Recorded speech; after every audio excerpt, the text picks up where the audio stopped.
선생님들 반갑습니다. 네, 우리가 지난 시간에 지난 영상에서 교육의 요건에 대해서 알아봤죠. 뭐라고 말씀드렸었나요? 아무도 알려주지 않지만 꼭 알아야 되는, 알고 있으면은 내가 지금 무엇을 하고 있었구나. 이런 것이 지금 내가 하는 일에 어떤 역할이고 나는 무엇을 위해 하는구나 라고 좀 정돈이 되실 거예요. 한 번만 우리 리뷰하고 넘어갈까요? 교육의 요건. 교육을 위해서는, 이게 교육이다 말하기 위해서 무엇이 필요하죠?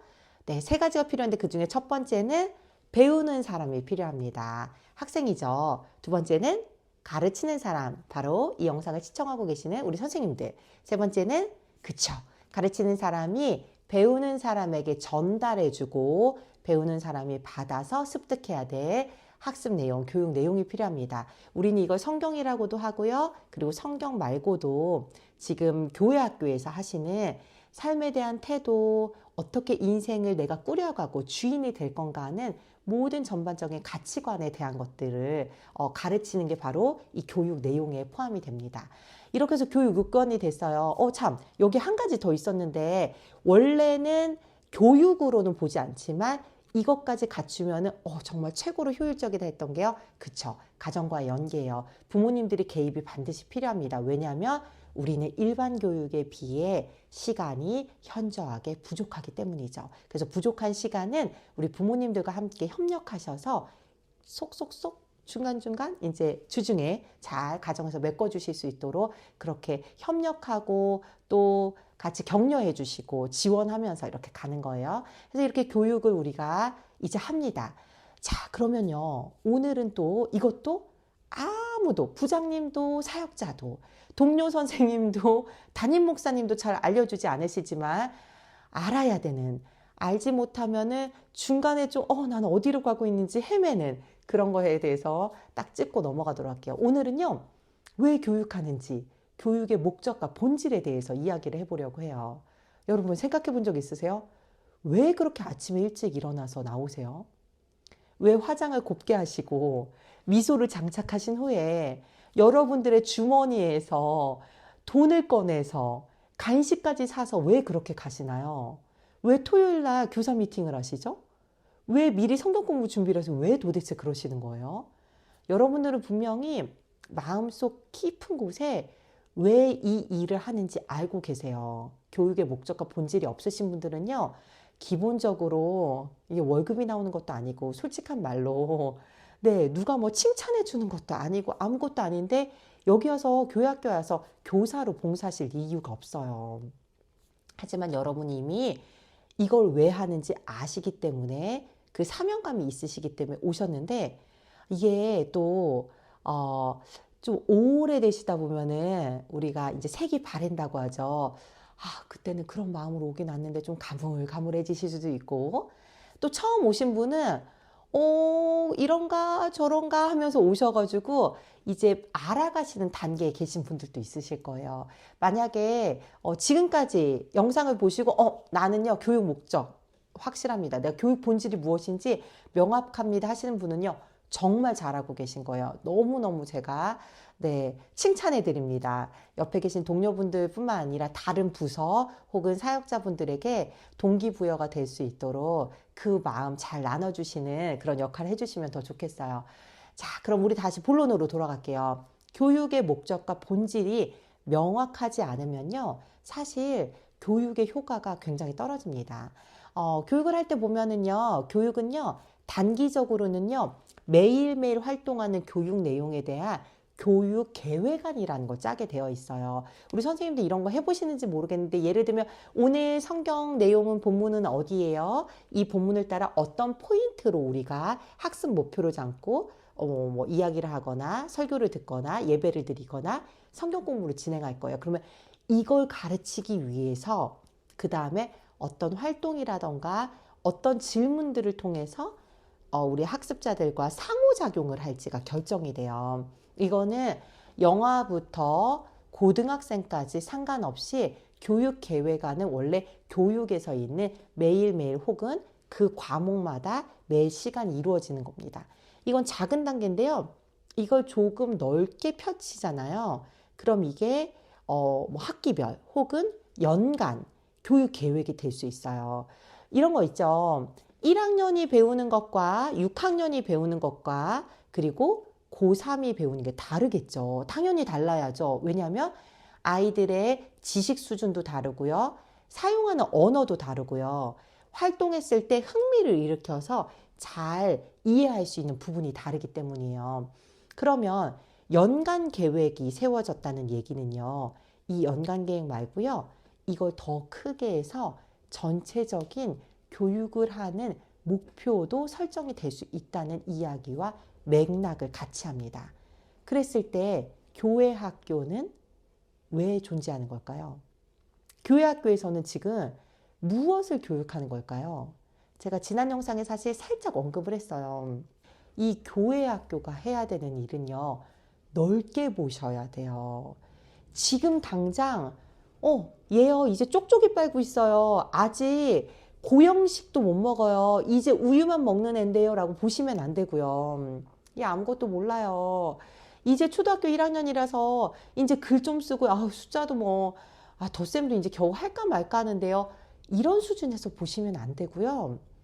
이게 모든 과정이라는 것을 인지하시고 그리고 그것을 파악하실 필요가 있습니다. 여러분도 어떠세요? 이렇게 인생을 살다 보니까 그럴 때 있잖아요. 어제가 12월 31일이었고 오늘이 1월 1일이라서 새해 복 받으세요. 뭐 연도가 바뀌었어야 하지만 사실 어떻게 지내다 보니까 별거 없죠. 그냥 어제도 오늘이고 1월 1일도 오늘이에요. 다만 시간의 그 달력 그리고 연도가 그냥 바뀌는 것 뿐입니다. 이렇듯이요. 모든 교육은요. 아주 생각보다 촘촘하게 엮여 있습니다. 그래서 영아부에서 우리가 교육한 것이요. 유치부, 초등부, 고등부, 중등부에서요. 일맥상통하게 계속 주어져서 물론 그 중간에 있는 작은 단계의 교육 목표라던가 방법이라던가 이런 건 바뀌지만 교육의 목적은 한 줄기로 가야 돼요. 교회학교의 목적은 무엇입니까? 선생님, 교회학교는 왜 존재합니까? 맞습니다. 그리스도인들을 성숙하게 만들기 위해서 존재합니다. 그러면요, 이게 목적이 잘 녹아지는 교육 환경과 교육 내용과 교수법을 사용하셔야 돼요. 여러분 어떻게 성숙한 그리스도인으로 아이를 만드는 교육 방법을 사용하고 계신가요?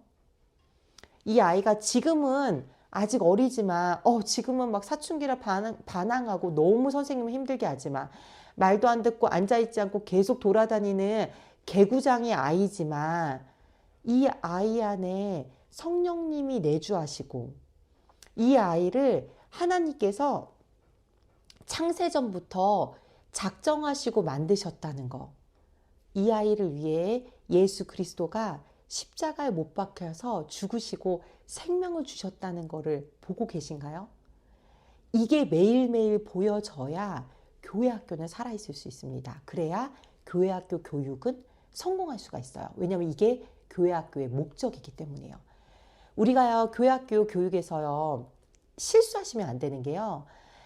제가 많이 강조합니다. 특히 이제 유아기 맡으신 선생님들 제발 스티커 대신 붙여주지 마세요. 아이들이 해야 되는 거예요. 선생님이 뺏으시면 안 돼요.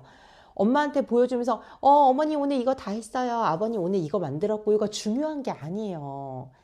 아이가 붙여보면서 내가 이거를 하면서 나는 어떻게 앞으로 살아갈 날 내가 말씀을 잘 따라 살까를 고민할 수 있는 씨앗을 심겨주는 게 중요합니다. 선생님 제발 초등학생 아이들요. 그것도 중요해요. 제가 이게 중요하지 않다고 말씀드리는 게 아니에요. 잘 본질을 보셔야 된다는 거예요.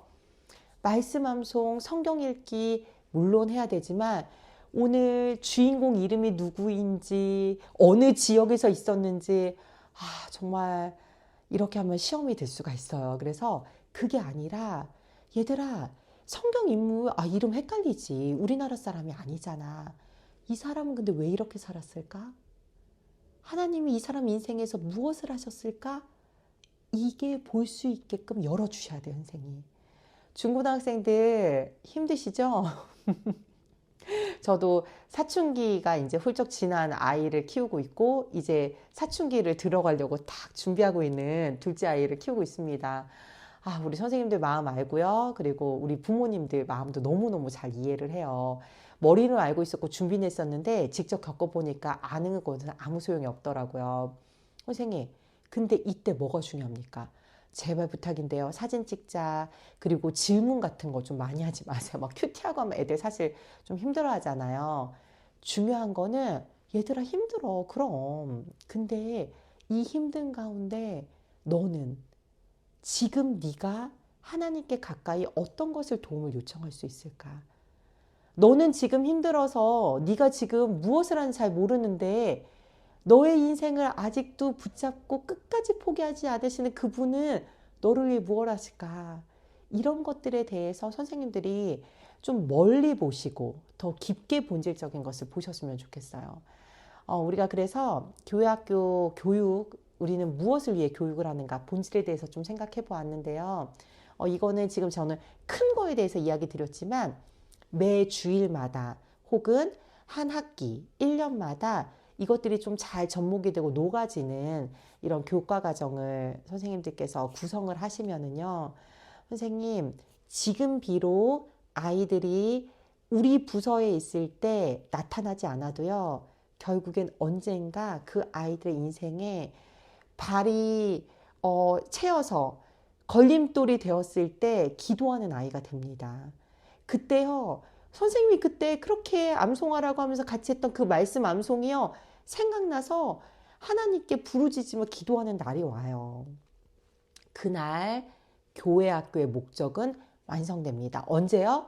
20년 후가 될지, 30년 후가 될지, 아니면 40년 후가 될지는 몰라요. 근데 그때를 위해서 지금을 보내는 겁니다. 그래서 비록 지금 조금 힘드시더라도요. 왜 나는 이렇게 씨를 뿌리는데 빨리 싹이 안 나고 열매가 안 맺지? 하시더라도요. 우리는 사람을 키우는 사람들 아닙니까? 멀리 보시고 사람을 키우려면 적어도 30년에서 50년은 봐야지. 100년 후는 봐야지 하는 마음으로 기도하시면서 하나님께 간구하시고 도움을 요청하면서 나아가시는 우리 지혜로운 선생님들 되셨으면 좋겠습니다. 선생님들께서 지금 이렇게 영상 보시고 또 열심히 고민하시는 모든 것들이 하나님 앞에 헛수고가 되지 않기를 제가 함께 또 중보하면서 다음 영상에서 또 만나 뵙고 이런저런 우리 아이들 어떻게 하면 잘 말씀으로 키울지 이야기 나눠보도록 해요. 지금까지 경청해 주셔서 진심으로 감사드립니다. 다음번에 또 뵙도록 할게요.